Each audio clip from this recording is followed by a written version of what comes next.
থামে গেলে গা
আমার 1% কোঠা আমি কখনো মাস্টার্স কমপ্লিট করছি,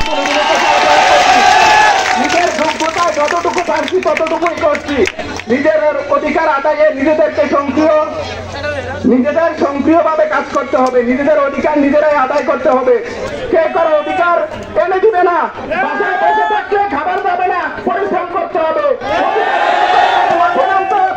নিজেদের অধিকার আদায় করতে হবে। চুপ করে থাকলে চাপিয়ে দেওয়া হবে যে কোনো বিষয়।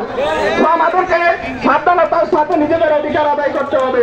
চুপ থাকলে আমাদের 56% কোঠা চাপিয়ে দেওয়া হয়েছে। কেন?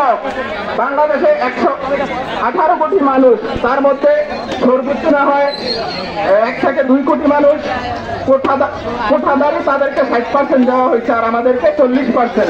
আমরা তো এদেশে 22 আইছি। 1971 সালে বঙ্গবন্ধু স্বাধীন করছিল কেন? বৈষম্যের জন্য। তাহলে নিজেদের অধিকার আদায়ে সক্রিয় ভূমিকা পালন করতে হবে।